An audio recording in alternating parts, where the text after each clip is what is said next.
Hey everyone! Welcome back to my channel, your #1 spot for celebrity news and everything trending. Today we're diving deep into the rise of South African sensation Tyla, her incredible music journey, and of course some of the controversies she's faced along the way. Buckle up because we've got a lot to cover. So who is Tyla and why is everyone talking about her? Well, this multi-talented singer was born Tyla Laura Seethal on January 30th, 2002 in Edenvale, South Africa. Raised in Johannesburg, Tyla comes from a rich mix of cultures.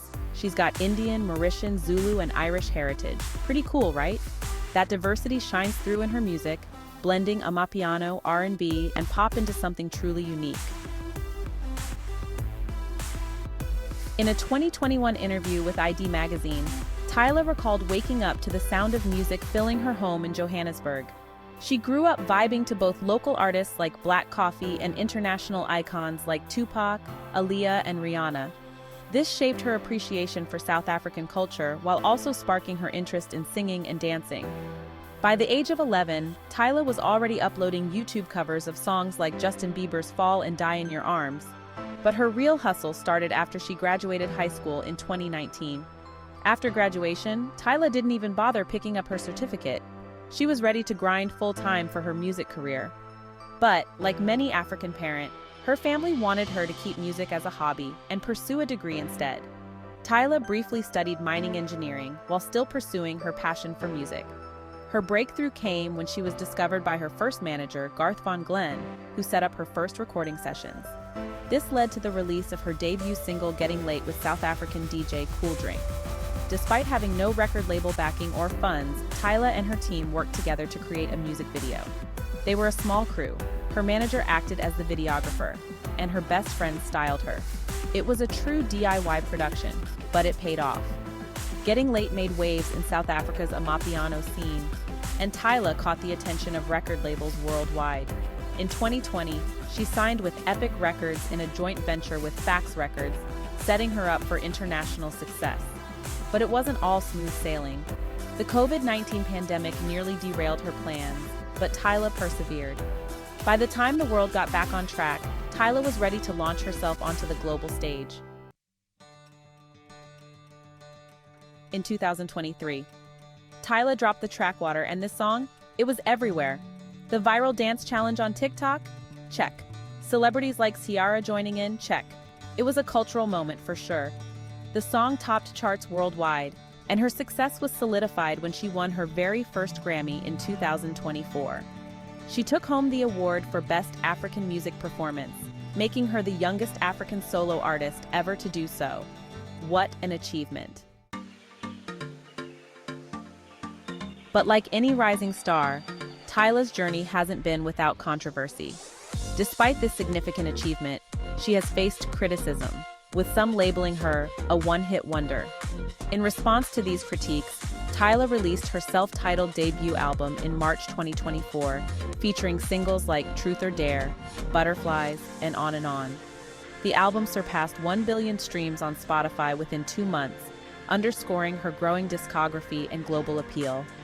This success challenges the notion of her being a one-hit wonder. Next, let's talk about the backlash she faced when discussing her racial identity. Tyla proudly identifies as colored, a term that carries specific meaning in South Africa's historical and racial context.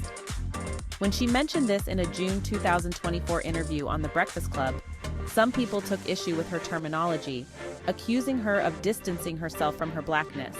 But Tyla was quick to clarify. She explained that identifying as colored is a part of her South African heritage, and she's never denied being black. She spoke openly about the importance of understanding these terms in their cultural context, especially for those unfamiliar with South Africa's complex racial classifications. It was a tense moment, but Tyla handled it with grace. She encouraged open conversations around race while standing firm in her identity, showing that she's not just a talented artist but also someone willing to tackle difficult topics head-on. Then, there was the 2024 MTV Video Music Awards incident that got a lot of attention. Tyla won Best Afrobeats Video, and during her acceptance speech, she asked Halle Bailey to help her hold the heavy award. What was supposed to be a lighthearted moment quickly sparked backlash online. Some viewers thought it was disrespectful or awkward, especially since Halle is such a beloved figure herself. People were saying things like, "Did Tyla really just hand off her award?" It didn't take long for the moment to go viral for all the wrong reasons, but Tyla was having none of it. She hopped on social media to address the controversy, explaining that it was a spur-of-the-moment thing. There was no ill intent, and she didn't mean any disrespect toward Halle. In fact, Halle herself clarified that there were no hard feelings, and the two artists even shared some love for each other online afterward. Tyla's response? She told critics to STFU. Yep, she wasn't about to let a misunderstanding overshadow her big night. And honestly, who can blame her? Following her VMA win, Tyla faced criticism from some quarters, with individuals labeling her as an uppity African, suggesting she appeared entitled or arrogant. The term uppity has historically been used to demean Black individuals who exhibit confidence or assertiveness, implying they are overstepping societal boundaries. In Tyla's case, this label emerged after incidents such as her VMA acceptance speech, where she emphasized her South African heritage and the significance of African music genres like Amapiano.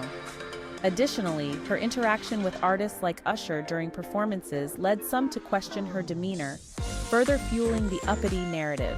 In response to these criticisms, Tyla has shown resilience and a sense of humor. She temporarily updated her social media bio to read "Entitled Uppity African," turning the label into a badge of honor. Moreover, fellow artists have come to her defense. Cardi B, for instance, addressed the backlash by highlighting the challenges Tyla faces as a young African woman navigating the American music scene, and urged critics to be more understanding. It's essential to recognize that such criticisms often stem from cultural misunderstandings or entrenched stereotypes. Tyla's pride in her African identity and her efforts to represent her culture on a global stage are commendable. Despite the bumps along the way, Tyla is still on the rise, and it doesn't look like she's slowing down anytime soon. In March 2024, she dropped her debut album, Tyla, which debuted at number 24 on the Billboard 200, featuring collaborations with big names like Tems, Becky G, Gunna, and Skillabang. The album showcases her versatility and commitment to putting African music on the global stage. And let's not forget her fashion game. At the 2024 Met Gala, Tyla showed up in a dress made of actual sand.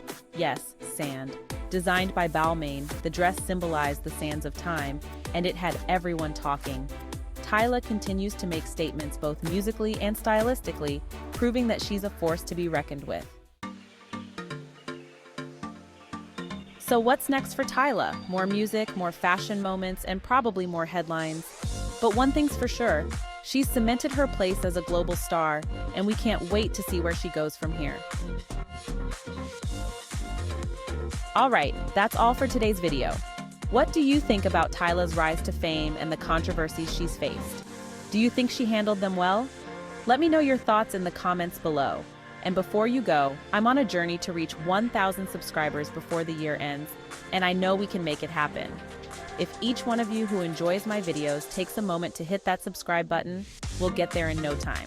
It's quick, it's free, and it helps me continue bringing you the content you love.